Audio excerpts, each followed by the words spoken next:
Welcome to Once a Nurse, the original.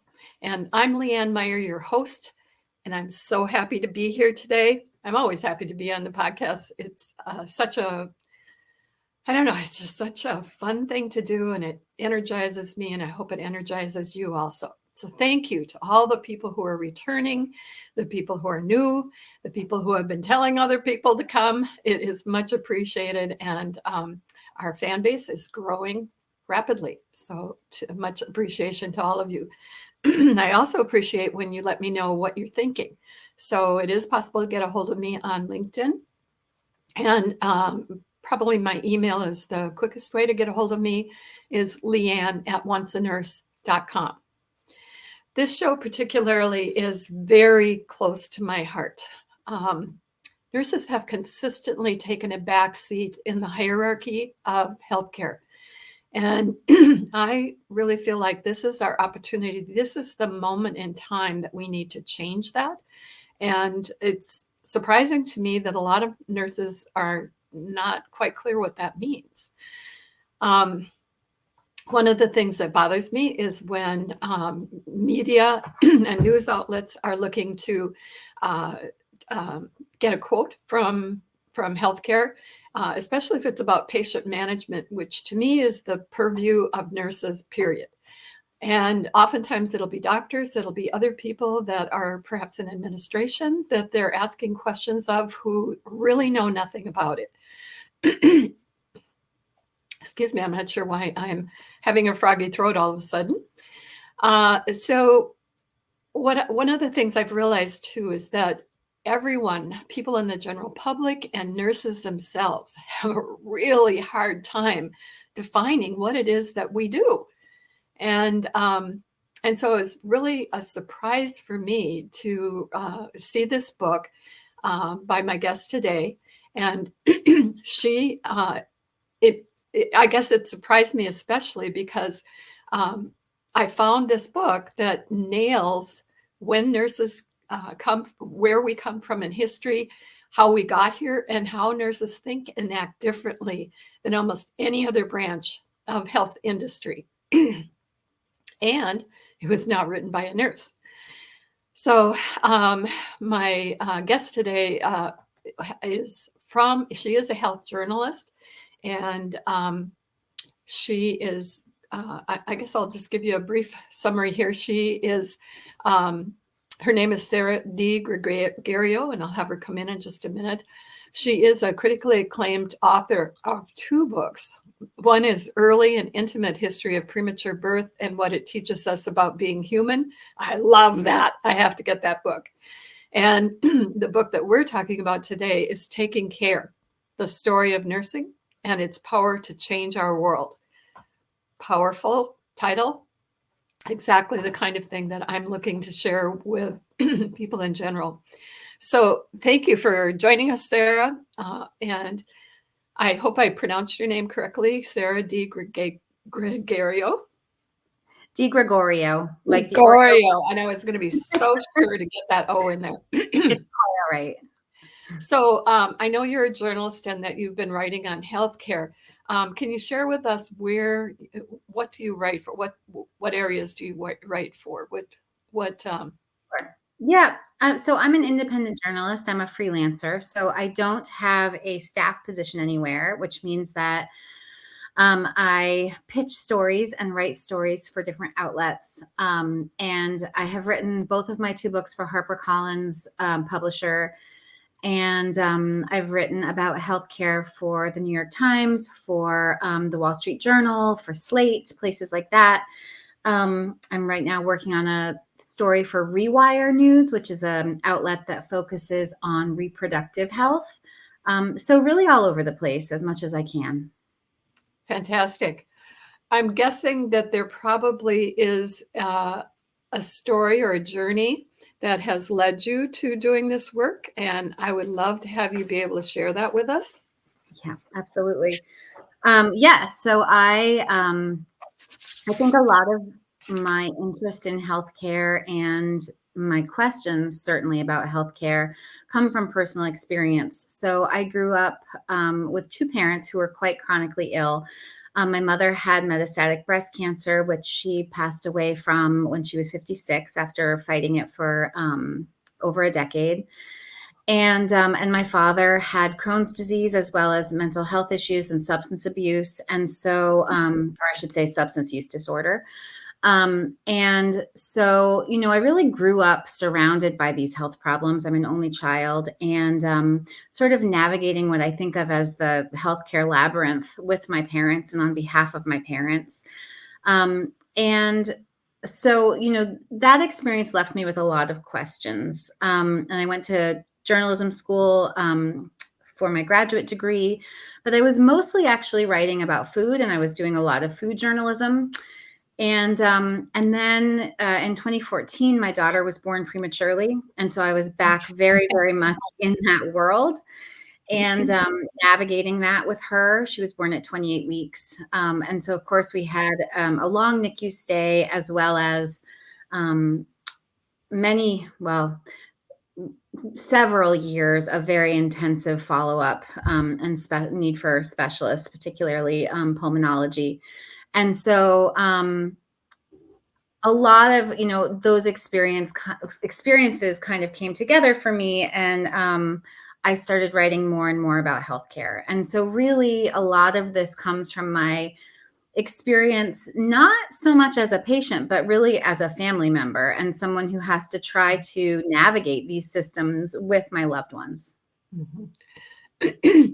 So I'm curious, what brought you to nursing? What was it about nursing, the topic and the people of nursing, that made you want to go through the effort of writing a book?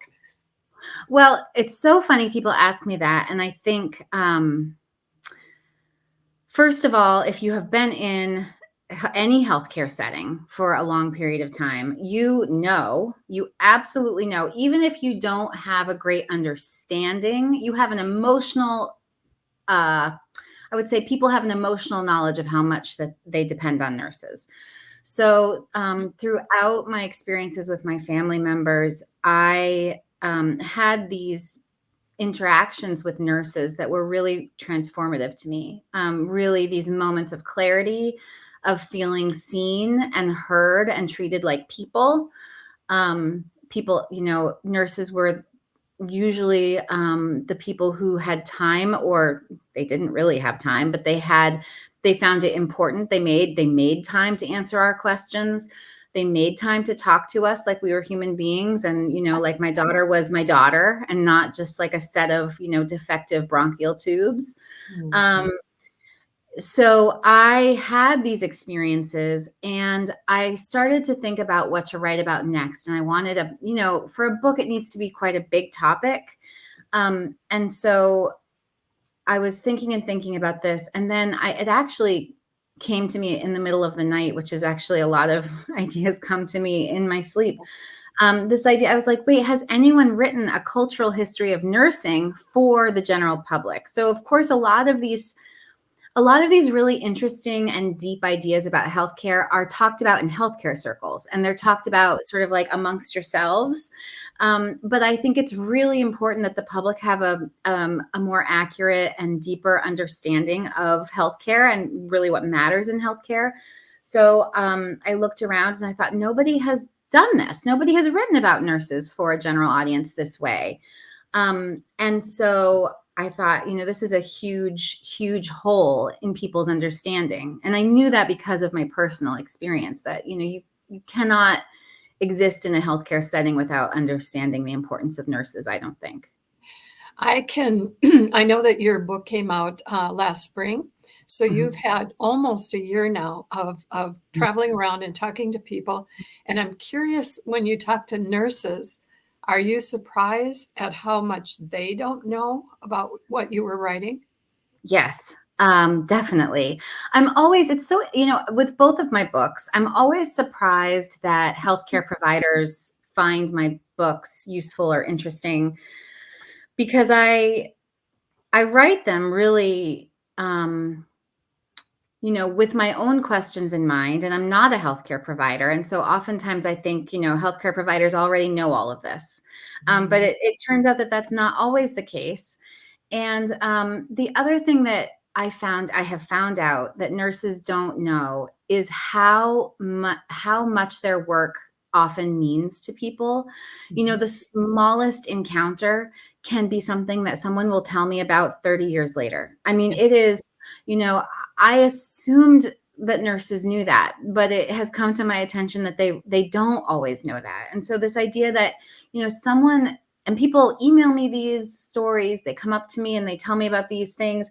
The idea that, you know, you can have an encounter with someone in the recovery area for a surgery, and that person or that person's family carries that moment with them for their whole lives. And for you, it might have been a very small thing, but it means so much to people.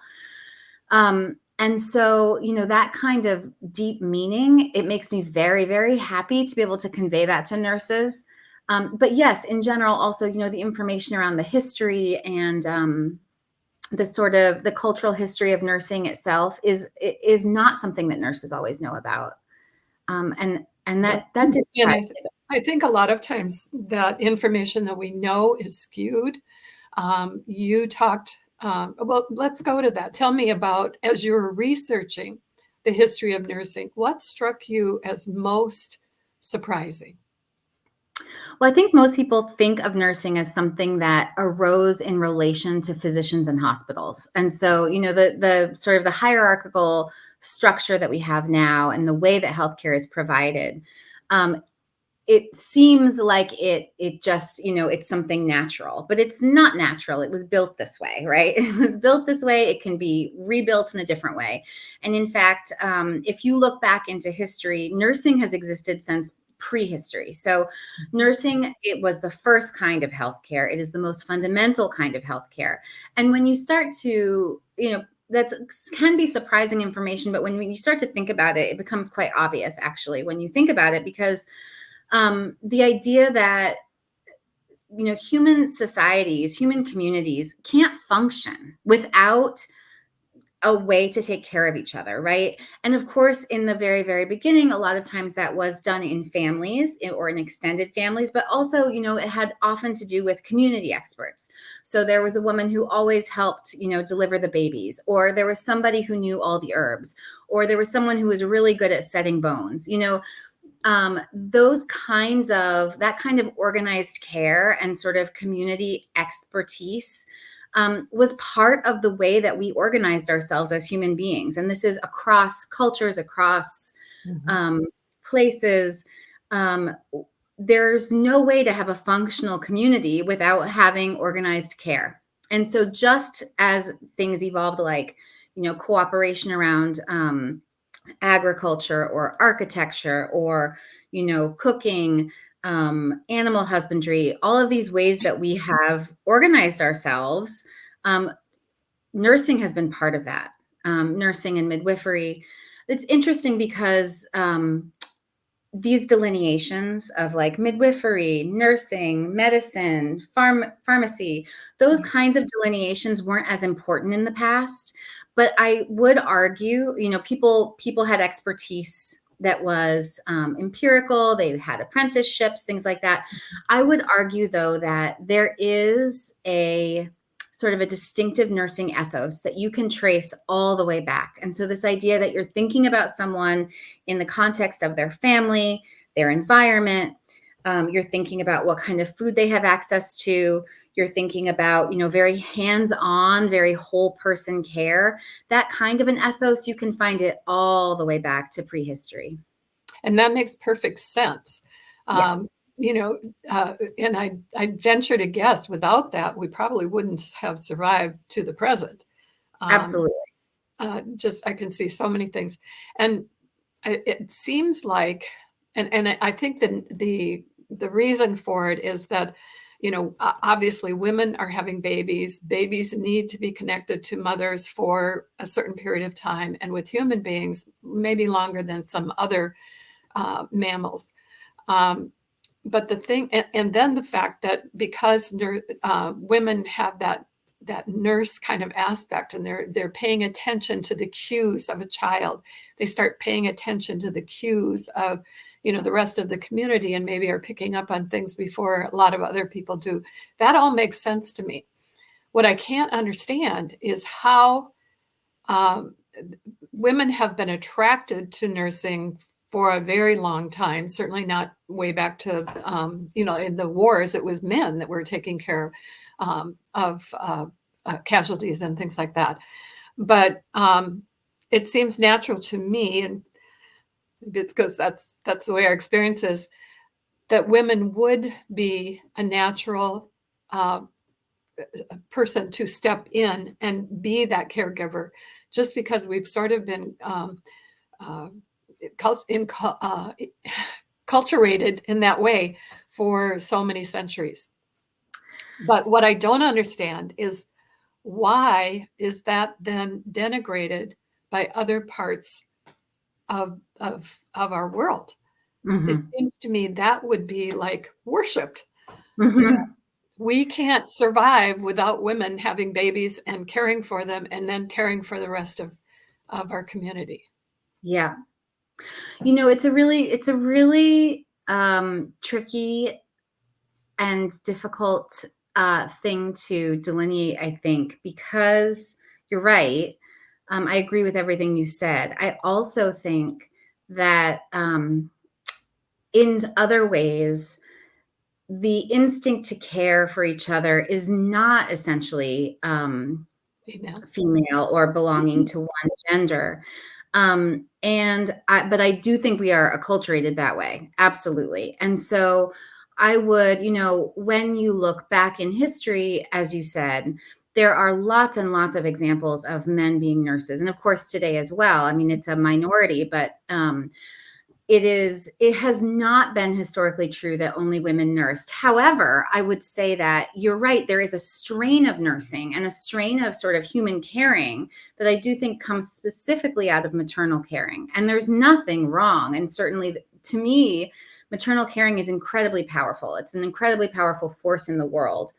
I do think that, and there's knowledge there and there's power there. And it's not just for, there's knowledge and power that women have used, not just for their own offspring, but for the good of the community. And I think that that's incredibly important to acknowledge.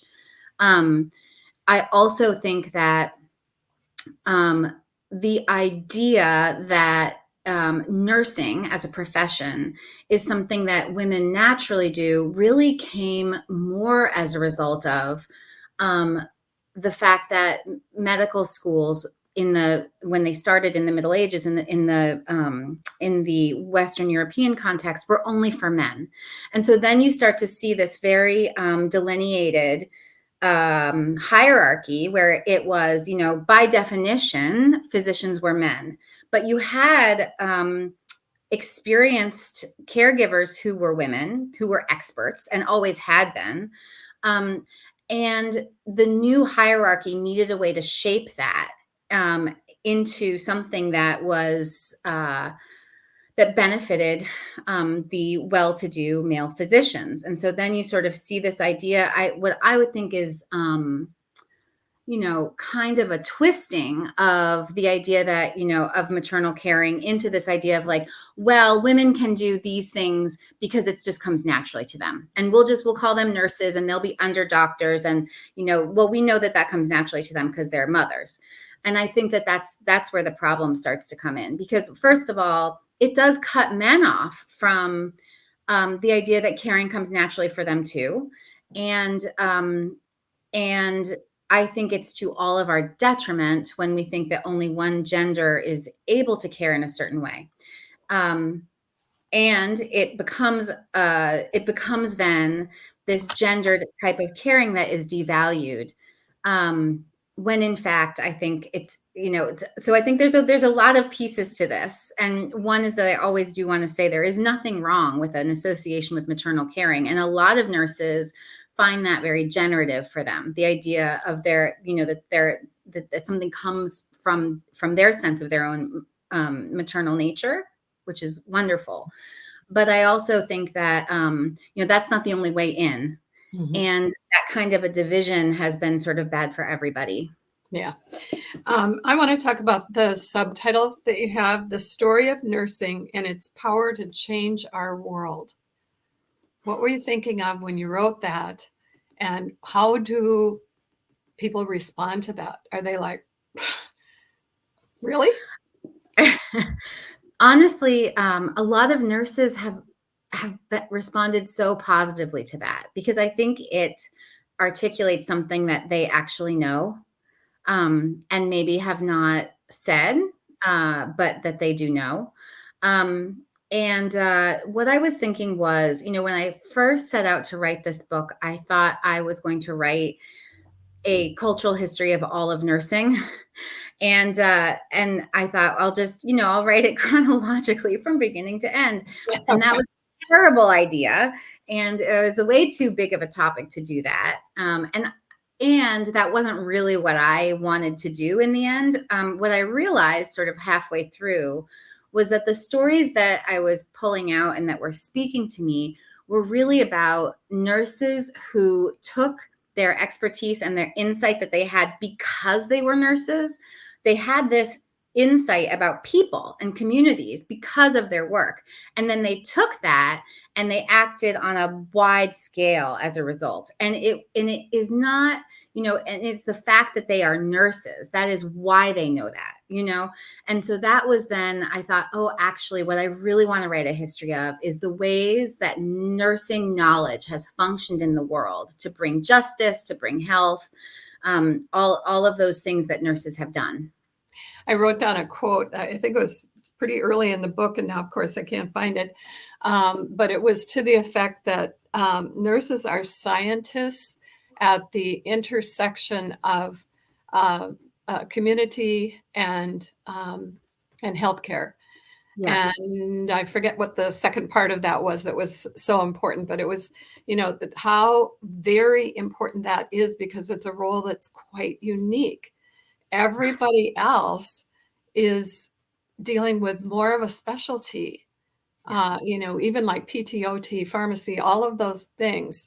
And for sure, doctors are getting more and more in that direction. There was a time, I actually remember, when doctors came to the house and, we're general practitioners for sure. And we're getting away from that for a lot of different reasons. I'm wondering, where do you see nurses making the greatest impact in healthcare? Wow. Gosh, that's so hard to answer, actually, because there are so many domains where I see nurses making huge impacts. And I do think what you said made me think of, the idea that nurses work at this very unique intersection, and that really other professions, as important as they are, they aren't working at that intersection. And I think that that's what makes nursing so hard to define. That's what makes nursing so hard to even sometimes talk about, because it's I was very aware that if I said, this nurse made such a difference to me when she spoke to me in this way after my daughter's bronchoscopy, that she spoke to me in this way that made me feel like, oh my God, someone sees my daughter as my daughter.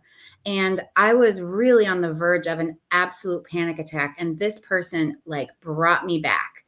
And then when I say that, I always want to say, and not only was she doing that for me, but she was also monitoring my daughter's vital signs. She was communicating with the respiratory therapist, right? She was doing chest PT on my daughter. So it's just the layers, sort of the complexity of that. And I think when people experience that kind of care, they think, oh, she was so kind to me. And it's true, she was kind to me, but actually that was part of her nursing practice. And it was a skilled encounter. It was not just oh, someone was nice to me in the checkout line. It was she was doing that because it was to my daughter's benefit that I not have a panic attack at that moment. You know what I mean? I just had an experience. My mother was just put into a hospice, and my brother was furious with me because I had called the ambulance and had her go to the emergency room. And even though I explained to him, she had congestive heart failure, her lungs had filled up in a matter of minutes, she was drowning. She was drowning in her own secretions. And he was still really mad because as a family, we had decided we were not. She's 96 years old. We're not going to do any more interactions. And what I finally had to say to him is, I could not watch my mother drown.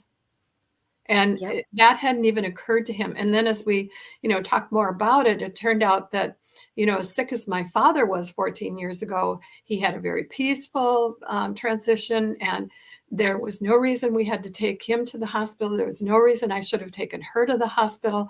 And I had to explain to him, he was on meds. He was on, I don't know how many, a tremendous amount of liters of oxygen that he was on just to keep him alive long enough for my mother to let go of him. And so he saw this very peaceful, almost comatose or very quiet person in the bed for hours and hours and hours. And then all of a sudden he just passed away. What he didn't know is my mother had looked up and given me a nod, which was, go ahead, take off his oxygen. So he was like sleeping there, seemed to be sleeping there. And I took the oxygen off, and he sat up, almost half sat up in bed and looked at me like, what the hell are you doing? And I said, it's okay, Dad. You could let go of your leash. He always called the oxygen his leash. You can let go of the leash. You can go now. And immediately it was this relief on his face. And he laid back and he died in 5 minutes. But my brother had no concept of any of what happened during that day, the background. So what you're talking about is that I think nurses make it look very easy and smooth. And like you said, while she was calming you down, she's dealing with whatever the crisis was with your baby, communicating certain things to other people. And that was based on her scientific knowledge of what was going on with this child. But she made it look invisible. And that was the end of that quote that I was trying to remember. That's right. And I think she that's put why us people don't credit nurses as scientists. Yeah. Because there is tremendous skill in putting people at ease and making them feel, or not making them feel, but helping them understand that they are being cared for, and that, that they have that there's a sense of authority and expertise, and that they are seeing you as a human being, and they're, acknowledging what you're going through and trying to put you at ease, which is not a small thing. It is related to health entirely. It's not separate, right? I think we sort of think of these things as separate, and they're not separate. So I do think that this is why it can be very difficult to talk about nursing and for the general public to understand the tremendous amount of expertise that's happening, because there is an element of the actual expertise is putting you at ease and making it look easy.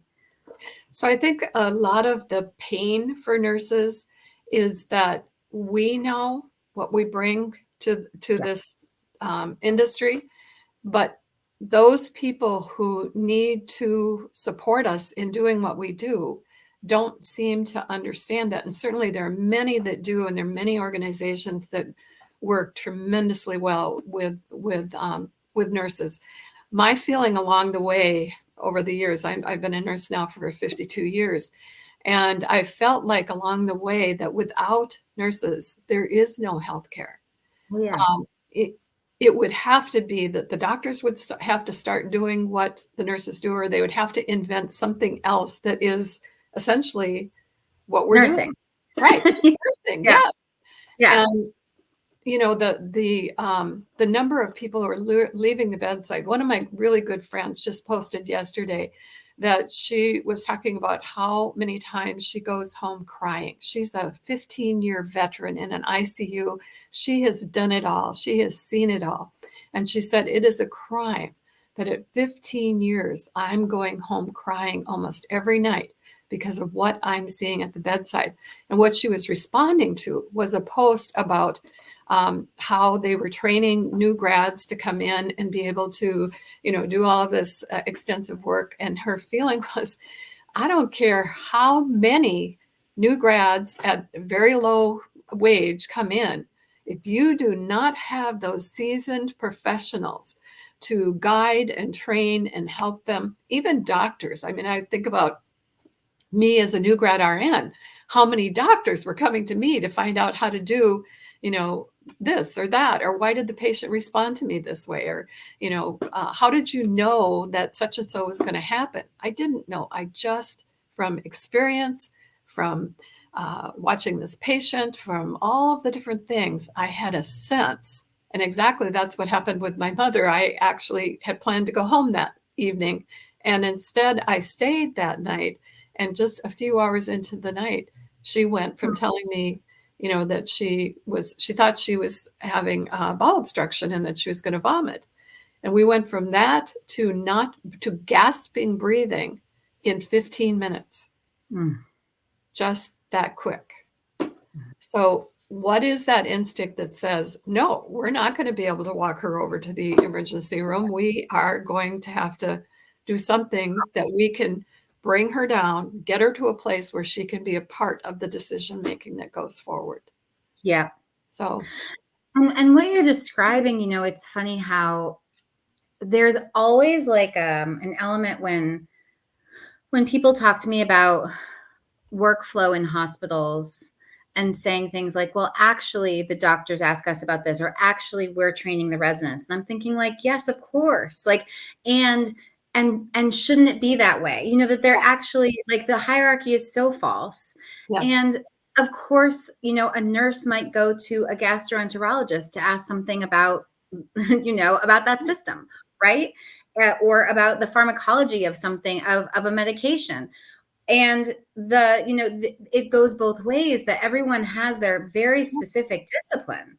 Exactly. And those disciplines are equally important in different contexts. I mean, a lot of times I would say nursing is more important in many contexts. But of course, when you need a specialist, when you need a physician, you need one. And, so the hierarchy is just so false. I'm wondering if there was one message that you could get across to the healthcare industry, that whole authoritarian type of hierarchy that we have established and has continued, because that's the way it always was and that's the way it should be, and blah, blah, blah. What is the one message you would want them to get? I would say it hasn't always been this way. This is not how it needs to be.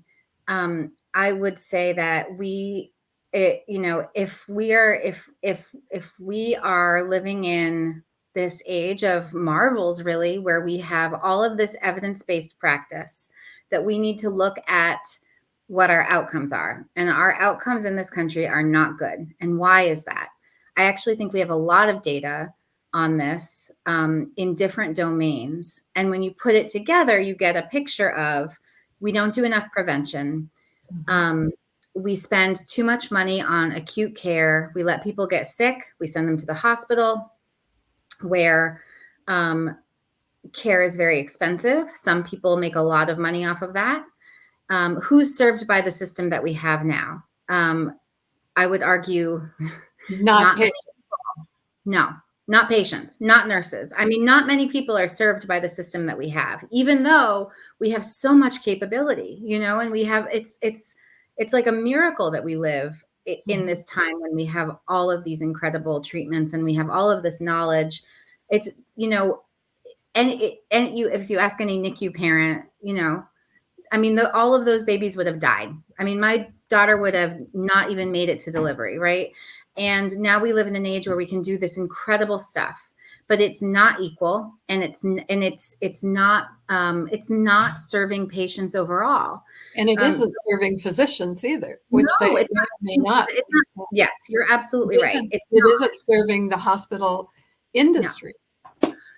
No. So we really need something different. And one place I would suggest that we start is by thinking about healthcare as a human right, because it is. And that's a place to start. The other place to start is to think, we don't need to put physicians at the center of every kind of care.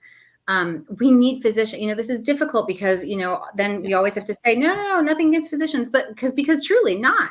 But the idea that physician care is the be all and end all, and physicians are always at the top. It has created a system where we focus on disease and illness instead of overall health, because physicians are experts in disease and illness, and we need them. But if we want to live in a culture of health, then we need more nursing, and we need, more physical therapists, and we need everybody. We need more social more workers. focus in general on that whole aspect of let's not get sick. And that goes out not just to the healthcare industry, but into our food industry, into our cars, and so many different things. What's coming out into the air, the plastics that are now everywhere in the air. It's like what we are doing without paying attention to how we do things and how we what we put out into the world is negatively impacting our health. And if what we really want is health, we have to look at all of that. And that's such a big piece to look at. It's just so easy for people to say, it's too big an elephant. But it goes back to start somewhere. And so what I have done, and some of my colleagues, and you've been able to talk with Nurses Transforming Healthcare. And so what we're looking at is putting in place a better system that's parallel to this other system that is already in place. And what we're seeing is not only nurses are becoming attracted to this, but we're having doctors, we're having CEOs that are asking us, what are you doing? This makes sense to me, and I want to be a part of this kind of an egalitarian, so that even housekeepers, dietary, everybody who is working, the person who's picking up trash has a value to the whole, and they see things that nobody else does. And we need to be, open to hearing what each person has to share without having them feel like they're bothering you. So I guess another question I'm wondering about is there one message you want nurses to deeply understand about their own role in healthcare and the importance in the world? And what would that be?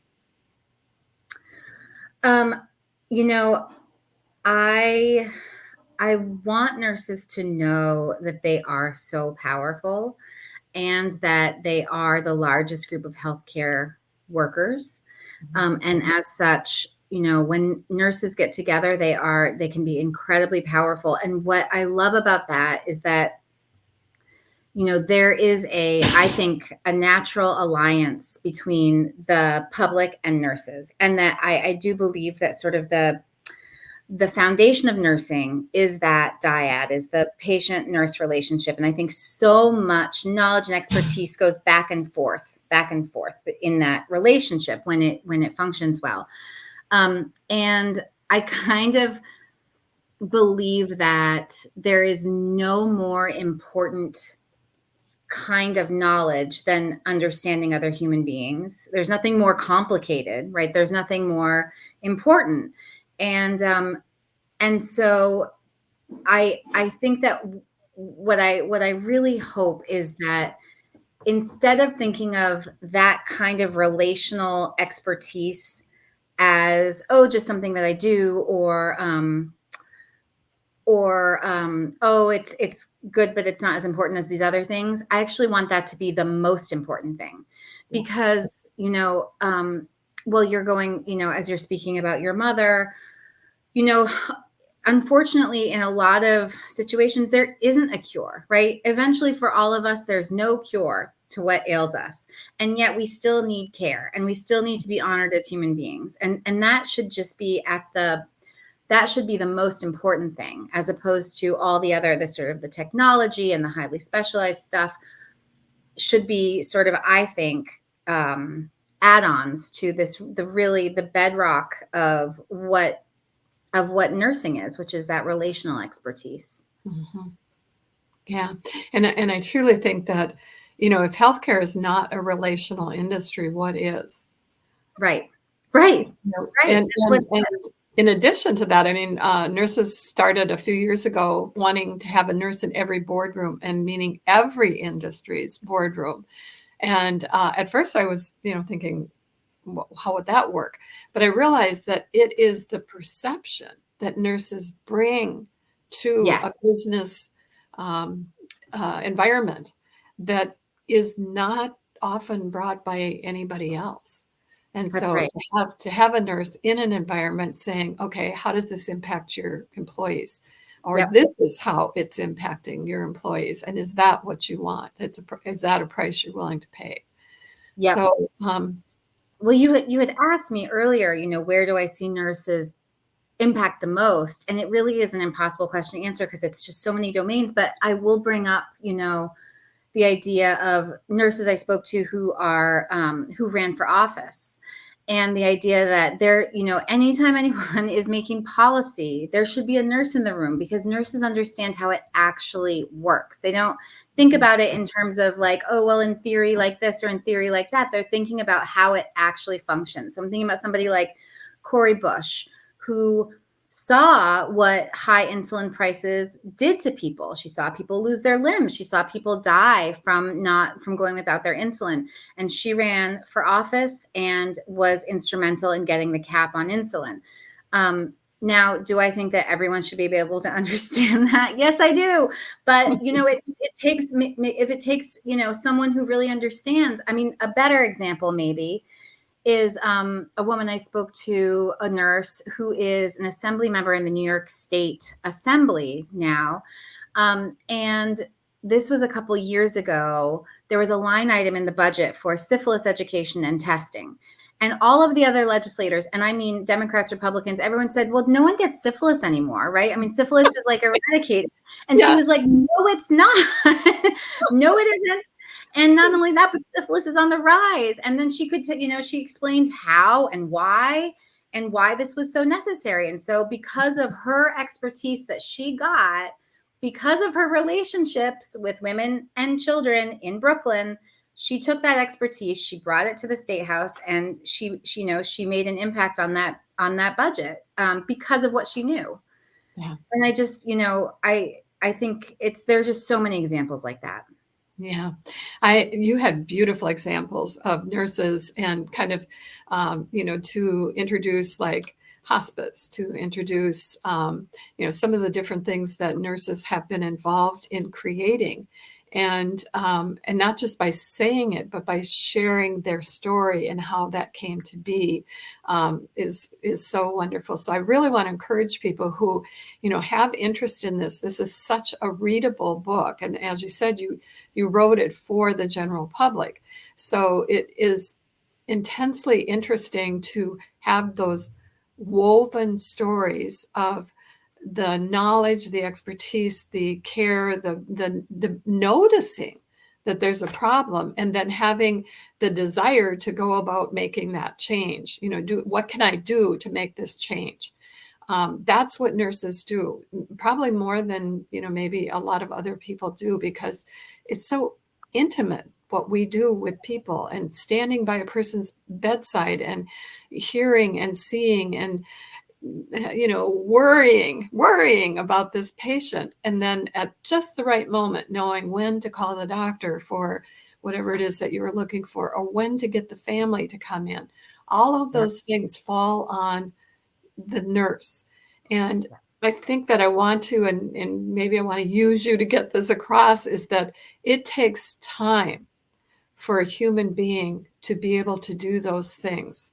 So if your view of nurses is a series of tasks, you're not going to understand why it's so important to have less patience with that nurse. And you were talking about studies.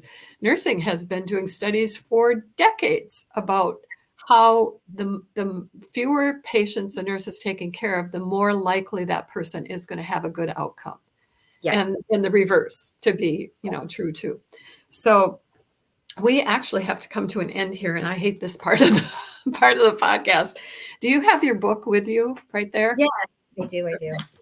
If you would turn to page 10, and if you could read the last two paragraphs, and I want to just preface that by saying that the paragraph above it is from APRN, who is saying nursing is a profoundly radical profession that calls society to equality and justice, to trustworthiness and to openness. The profession is also radically political. It imagines a world in which the conditions necessary for health are enjoyed by all people. And I'd like you to pick up from there and read to the end. Sure. And you're saying this last 2 paragraphs on 210, right? Right. Yes. Okay. Correct. Whether you are a nurse or not, imagine it. Imagine a world in which the conditions necessary for health are enjoyed by all people. Nurses have a unique ability to bring such a world to fruition if they choose it. The rest of us can help. We are not nurses, but we can remember that Neolithic boy whose vertebrae fused as he grew, whose community, nevertheless, didn't let him die of starvation or infection. We can do that too. We can refuse to be ruled by the dark logic of domination, some cruel fantasy of survival of the fittest. We can choose something different. We can look to ethical nursing and we can emulate it. I carry in my body the transformative nursing care I have received. We can carry it, we can multiply it, we can pass it on. Absolutely. The title of your book is Taking Care. And as you said, anybody can take care of other people. But that is really the definition, I think, of our job description as nurses. That's what we do, is take care, and except of ourselves. But we definitely are very focused on taking care of everybody else. So you also are so important, and I hope that you will take care of yourselves. Thank you so very, very much for being here today and with sharing what you have seen from the outside. I think that is also very impactful for nurses to hear it in a way that we can relate to it and then go, that person isn't even a nurse. So, yeah. So thank you very much for that. And I hope if you are able to join us on our cruise, April 21st to the 26th, we would love to have you come and talk. It's through powerupnursing.com, which is people are signing up right now, and you just have to put down a deposit of $250. But I just think of, like you said, when you get all these people together and they start talking about what if, imagine what it could be like. That's what I'm excited about, especially with this cruise. So it is an incredible opportunity to connect with people across the country, learning about self-care, career care, and transforming healthcare. Thinking not only about the future of healthcare, but the role of nurses in that future. So I'm going to ask everybody to register today to check it out and see if this is something you can do. And we're not just inviting nurses, but we are inviting anybody who has an interest in the future of healthcare to have it be different, to have it be about health. Anyone who is interested, if somebody wants to come and bring your family and make it a vacation for everybody, they're all welcome to. It's a nice thing about being on a cruise is there's always another room for more. So thank you, and give your daughter a hug for us. And I hope we will meet again. I would love that. Thank you so much for your time. It was just an honor to speak with you, and I appreciate it. Thank you. Bye-bye. Bye-bye.